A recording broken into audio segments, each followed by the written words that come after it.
BBC Bangla আপনাদের স্বাগত। আজ আপনাদের সাথে লন্ডন স্টুডিও থেকে আছি মানসী বড়ুয়া, আর ঢাকায় আমার সাথে থাকছেন আকবর হোসেন।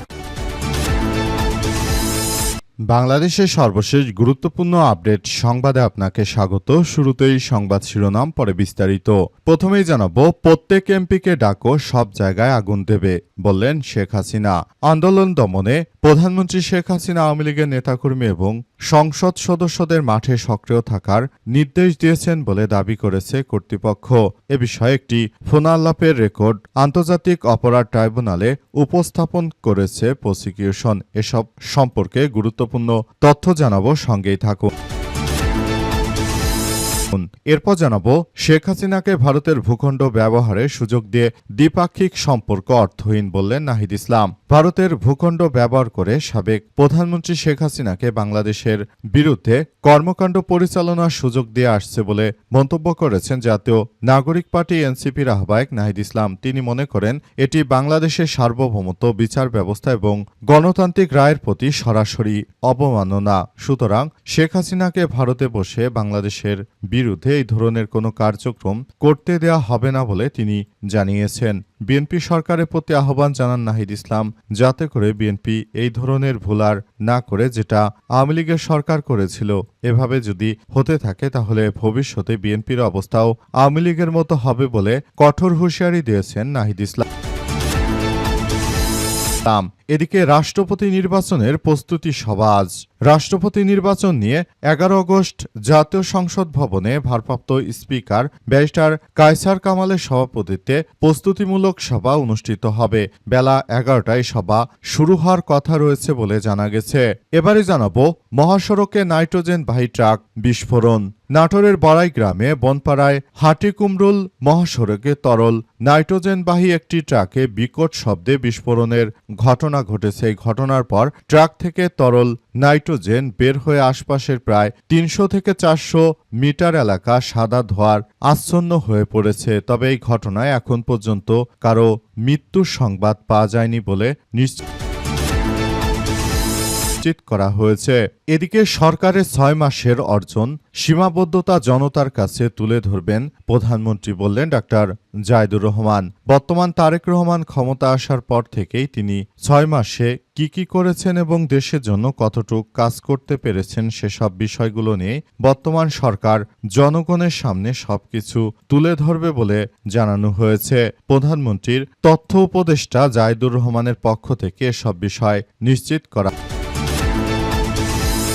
হয়েছে।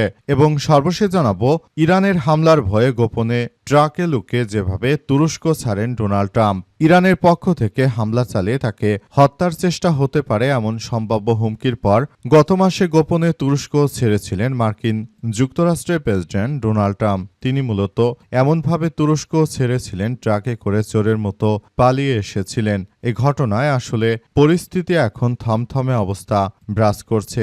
যুক্তরাষ্ট্র পুরোপুরি ইরানের কাছে ধরাশায়ী হয়ে পড়েছে।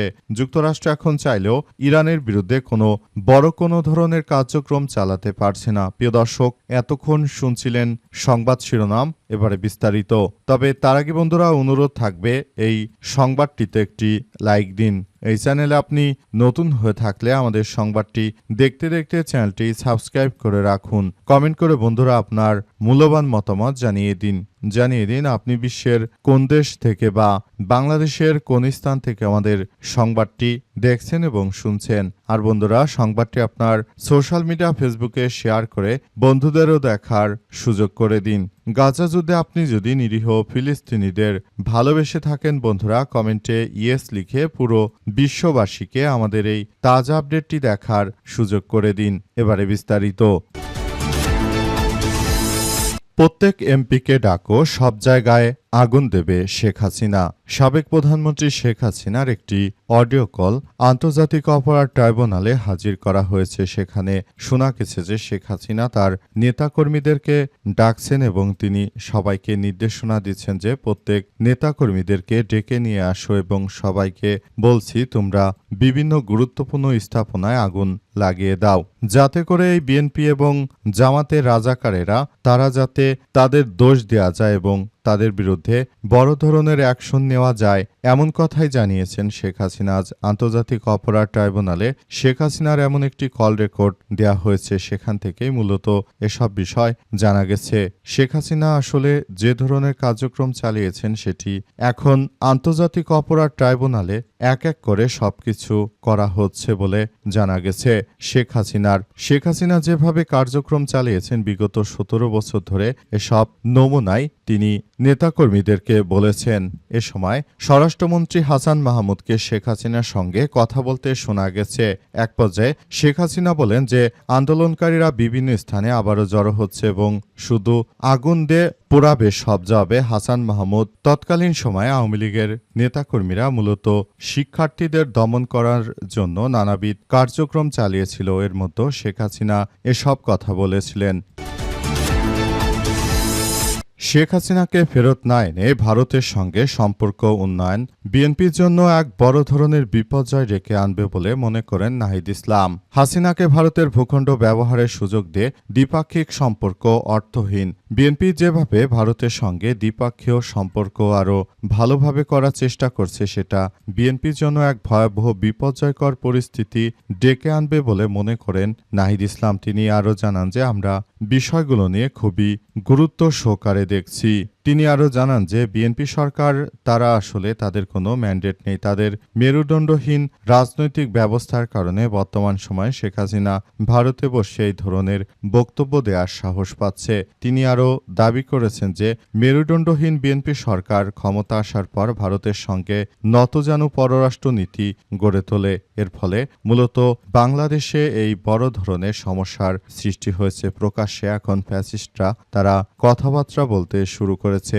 এই ধরনের কার্যক্রম যদি চলতে থাকে তাহলে ভবিষ্যতে এটার জন্য বিএনপিকে পুরোপুরি দায়ী থাকতে হবে বলে জানিয়েছেন নাহিদ ইসলাম। তিনি আরও মনে করেন বর্তমান সময়ে বিএনপি যে ধরনের কার্যক্রম শুরু করেছে সেটা আসলে কোনোভাবেই গ্রহণযোগ্য নয়। তারা আসলে দেশটাকে এক ভয়াবহ বিপর্যয়কর পরিস্থিতির মধ্যে ঠেলে দিচ্ছে। তারা যদি দেশের মধ্যে এই ধরনের বিপর্যয়কর পরিস্থিতির জন্ম দেয় তাহলে ভবিষ্যতে কখনোই আর এই বিএনপি ভালো কিছু অর্জন করতে পারবে না। তারা পুরোপুরি ব্যর্থ হবে, এটাই শেষ কথা। তারা দেশের মানুষের সঙ্গে যে ধরনের ষড়যন্ত্র শুরু করেছে সেটা মেনে নেওয়া যায় না।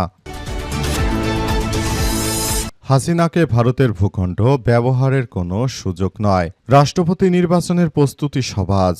রাষ্ট্রপতি নির্বাচন নিয়ে আজ 11 আগস্ট জাতীয় সংসদ ভবনের ভারপ্রাপ্ত স্পিকার ব্যারিস্টার কায়সার কামালের সভাপতিত্বে প্রস্তুতিমূলক সভা অনুষ্ঠিত হচ্ছে।